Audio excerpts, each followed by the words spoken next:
우리 하나님 말씀 역대하 4장 1절부터 22절까지 말씀입니다. 역대하 4장 1절부터 22절까지 말씀 중에 6절까지 말씀만 읽도록 하겠습니다. 역대하 4장 1절에서 6절까지 말씀입니다. 말씀을 교독해서 읽겠습니다. 솔로몬이 또 노스로 제단을 만들었으니 길이가 20규빗이요 너비가 20규빗이요 높이가 10규빗이며 또 놋을 부어 바다를 만들었으니 지름이 10규빗이요 그 모양이 둥글며 그 높이는 5규빗이요 주위는 30규빗 길이의 줄을 둘만 하며 그 가장자리 아래에는 돌아가며 소 형상이 있는데 각 규빗에 소가 10마리씩 있어서 바다 주위에 들렀으니 그 소는 바다를 부어 만들 때에 두 줄로 부어 만들었으며 그 바다를 노스에 황소 12마리가 바쳤으니 3마리는 북쪽을 향하였고 3마리는 서쪽을 향하였고 3마리는 남쪽을 향하였고 3마리는 동쪽을 향하였으며 바다를 그 위에 놓았고 소의 엉덩이는 다 안으로 향하였으며 바다의 두께는 한 손 너비만 하고 그 둘레는 잔 둘레와 같이 백화파의 모양으로 만들었으니 그 바다에는 3,000밭을 담겠으며 또 물두멍 10개를 만들어 5개는 오른쪽에 두고 5개는 왼쪽에 두어 씻게 하되 번제에 속한 물건을 거기서 씻게 하였으며 그 바다는 제사장들이 씻기 위한 것이었더라. 아멘. 여러분들 아이들과 함께 역사 박물관 뭐 이런 데를 방문하게 되면은 커다란 건물을 한눈에 볼 수 있도록 이렇게 모형물을 만들어 놓는 것을 저희는 종종 볼 수 있습니다. 뭐 예를 들어서 경복궁이라든지 뭐 불국사라든지.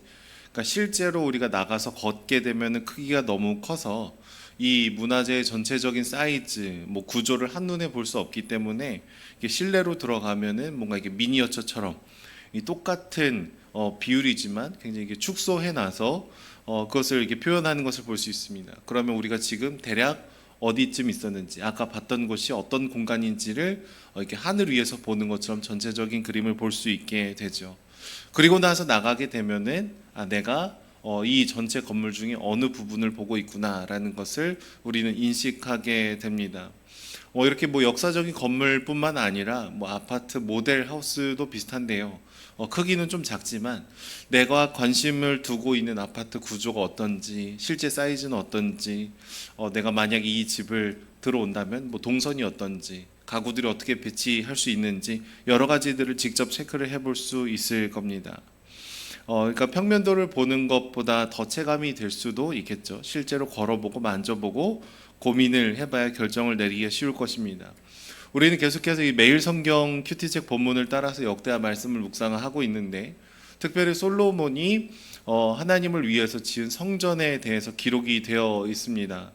그러니까 사실 우리가 너무나 오래전에 지어진 이 성전의 구조라든지 그 안에 있는 그 물건들이 어떤 재료로 어떤 규격으로 만들었는지에 대한 말씀을 우리가 대할 때 성전이 그렇게 만들어졌다라는 것은 알겠으나 그러니까 오늘을 살아가는 우리들에게 그 재료의 재질 뭐 이런 것들이 어떤 의미가 있을까라는 이제 고민을 할 때가 많이 있죠. 근데 이 성전의 전체적인 이미지들을 우리가 다시 한번 기억하면서 오늘 우리에게 주시는 말씀에 귀를 기울여 보는 시간이 될 수 있었으면 좋겠습니다. 그러니까 어제 본문 역대하 3장에서는 이 솔로몬이 성전을 짓기 시작을 했는데 크게 3개의 구역으로 성전을 구분하는 것을 보았습니다. 가장 거룩한 공간이 지성소, 성소, 바깥뜰 그리고 두 기둥에 대한 내용들이 어제 본문에 나왔습니다. 그리고 오늘 말씀 본문은 성전 안에 있는 물건들을 어떻게 만들었는지를 굉장히 상세하게 얘기를 해주고 있죠. 여러분 우리는 먼저 이 성전의 여러 기물들을 바라볼 때 사실 이 기구들의 실용적인 목적과 기능보다 각 기물과 벽에 조각이 되고 있는 새겨지고 있는 이미지들에 집중을 해볼 필요가 있습니다. 그러니까 너무 상세한 규격과 재료 자체의 지루함을 느낄 수도 있지만 어떤 문양이 새겨졌고 어떤 장식이 더해졌는지를 주목하다 보면은요, 이 솔로몬이 만든 성전이 우리가 창세기에서 읽었을 때 만났던 에덴 동산의 이미지에서 착안하고 있다는 것을 우리는 발견하게 됩니다. 여러분 에덴 동산은 하나님이 피조물인 아담과 하와를 만나주시고 깊은 교제를 누리게 하셨던 장소였습니다. 그래서 많은 성경학자들은 이 에덴 동산이 우주적인 성전의 개념을 갖고 있다라고 얘기합니다. 그러니까 아담에게 이 성전을 거룩하게 지킬 수 있는 제사장의 역할을 감당하게 해주셨는데 그 역할을 제대로 감당하지 못했었죠. 근데 오늘 말씀 본문의 이 재질들을 이렇게 보게 되면은 에덴 동산을 연상시키는 것들이 계속해서 반복이 되는 것을 볼 수 있습니다. 먼저는 나무와 수목 이미지들을 사용하고 있죠. 어떤 숲과 같은 이미지들을 사용하고 있습니다.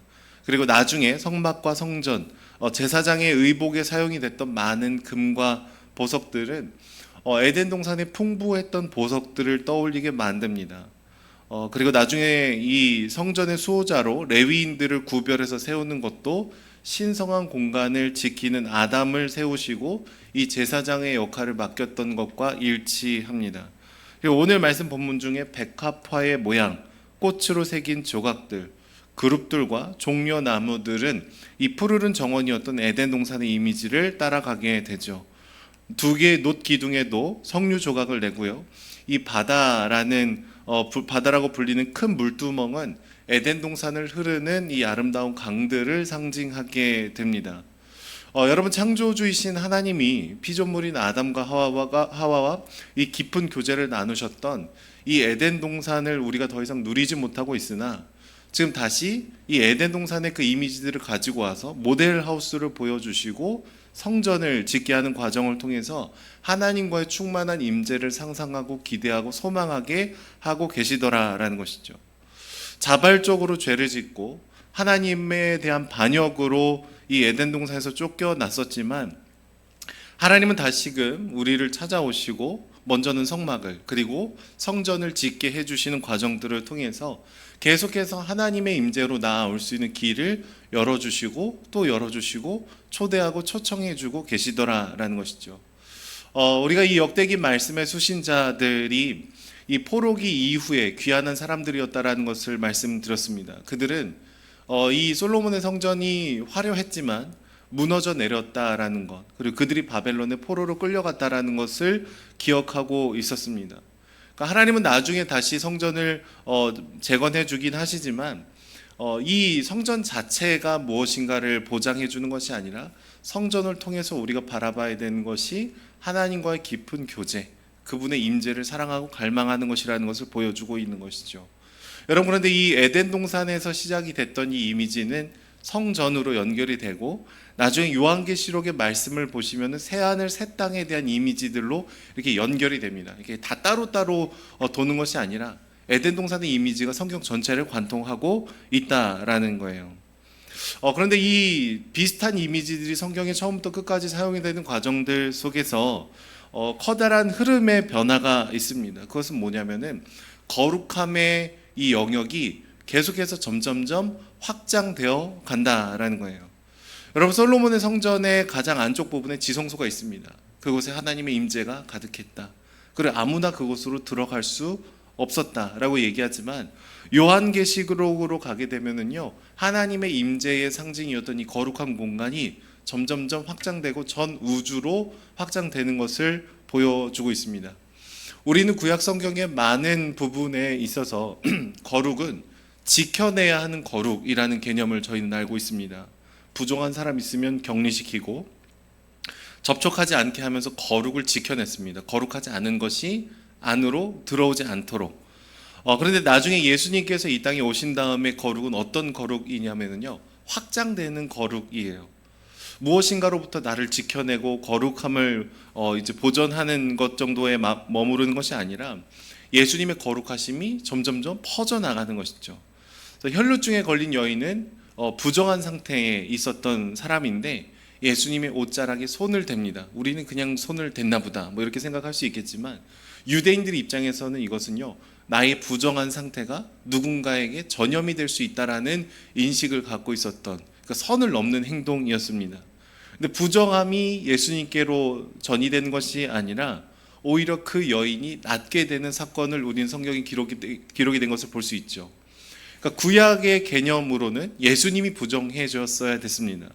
근데 예수님께서 이 땅에 오신 다음에는요, 구약의 말씀을 성취하시고 더 큰 약속을 주시는 분으로 이 거룩함이 오히려 그 여인을 낫게 만드는 것이죠. 그러니까 이 신약에 나오는 사건은 그냥 한 여인이 예수님을 만나서 몸이 나았다. 뭐 이건 표면적인 얘기고요. 사실은 그 안에는 예수님께서 거룩의 방향을 바꾸셨다, 확장하는 그 흐름을 보여주셨다라고 인식을 해야 됩니다. 이런 흐름 가운데에서 요한계시록 21장까지 말씀을 가게 되면은요, 옛 성전의 세 부분, 지성소, 성소, 뭐 바깥들이라는 구분 자체가 나오지 않습니다. 그러니까 하나님께서 완성하시는 하늘에서 내려오는 성, 에덴 동산의 이미지들은 더 넓은 범위를 확장하고 있다라는 것을 보여주고 있는 것이죠. 그러니까 성전을 지을 당시에는 지성소라는 특별한 공간 안에 갇혀 있었던, 그러나 점점점 하나님의 특별한 임재와 거룩이 넓어지고 있더라라는 것이죠. 그래서 솔로몬은 오늘 하나님의 임재의 장소인 이 성전을 온 마음을 다해서 지금 짓고 있지만, 신약 성경 이후에는 이 예배 공간이 아니라 우리 한 사람 한 사람을 성전으로 불러주시고 계시더라라고 지난번에 말씀을 드렸습니다. 실제로 요한계시록 7장과 22장의 말씀을 보시면은 어린 양이신 예수 그리스도의 피로 말미암아서 옷이 하얗게 씻겨진 사람들, 즉 그리스도인들은 하나님이 우리의 목자가 되셔서 영원한 교제를 누릴 수 있다라는 것을 얘기합니다. 특별한 어떤 공간, 성전에 들어가지 않아도 우리가 언제나 어디서나 예수 그리스도의 이름으로 기도할 수 있고 그분과 동행할 수 있다라는 것이 말로 다 할 수 없는 특권이고 거룩의 확장이고 하나님의 임재가 계속해서 넓어지고 있다라는 것을 보여주고 있는 것이죠. 여러분, 근데 성경은 결국에는 이 화려했던 솔로몬의 성전이 무너진다라는 것을 보여줍니다. 쫓겨난 아담의 얘기로 창세기의 말씀이 시작이 되었습니다. 그러면서 우리에게 다시 한번 질문을 하는 것 같아요. 우리가 무엇을 지켜야 하는가? 그러니까 외부적인 이 성전을 잘 짓고 잘 만들고 잘 보호하고 그건 너무 중요하겠지만, 우리 마음의 중심에 하나님의 임재를 날마다 사랑하고 그분이 우리에게 주신 거룩함과 정결함이 내 안에서 계속해서 커져가고 확장되어가는 방향성을 우리가 갖고 살아가야 된다라는 것이죠. 이 솔로몬의 성전은 이스라엘 백성들에게 하나님을 만날 수 있는 아주 놀라운 복의 통로이기도 했지만, 사실은 죄를 지어도 우리는 안전할 수 있다라는 잘못된 믿음의 이제 근거가 되기도 했습니다. 우상을 숭배하면서도 성전이 있으니까 하나님 우리 지켜주실 거야. 죄를 지으면서도 성전이 여전히 건재하니까 주님은 우리를 버리지 않으실 거야. 그러면서 수많은 선지자들의 이야기를 듣지 않았던 것이죠. 저는 저와 여러분들이 이 성전에 대한 말씀들을 묵상하면서 이 에덴 동산부터 성막, 성전, 그리고 새하늘 새 땅까지 연결되는 이 거룩의 확장 가운데 그 사이에 우리를 부르고 계심을 우리가 기억할 수 있었으면 좋겠습니다. 우리에게 성전처럼 느껴지는 의미가 무엇이 있을까요? 예수 그리스도의 그 십자가가 우리에겐 또 다른 성전처럼 느껴질 수 있습니다. 예수님이 나를 위해서 죽으시고 부활하셨으니 나는 구원받습니다. 너무 감사하고 기쁜 소식인데, 우리는 때로는 이것을 의지해서 우리의 거룩함을 쉽게 포기하려고 들 때가 있어요. 이렇게 사나 저렇게 사나 나는 구원받는다.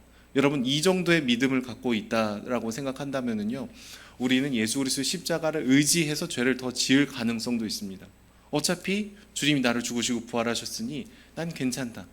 네, 여러분, 주님께서 우리에게 생명을 주신 것은 자신의 모든 생명을 허시면서 우리를 성전으로 만드신 것은 이제 네 멋대로 살아라, 아무렇게나 살아도 된다, 그러려고 주님께서 우리에게 생명을 주신 것이 절대로 아니다라는 것이죠. 거룩을 지켜낼 뿐만 아니라 나의 삶의 터전에서, 내가 살아가는 공간에서, 내가 하루하루 만나는 그 사람들 가운데 하나님의 통치를 받고 이 거룩을 계속해서 전하고 살아가는 삶을 우리에게 기대하고 계신 것이죠.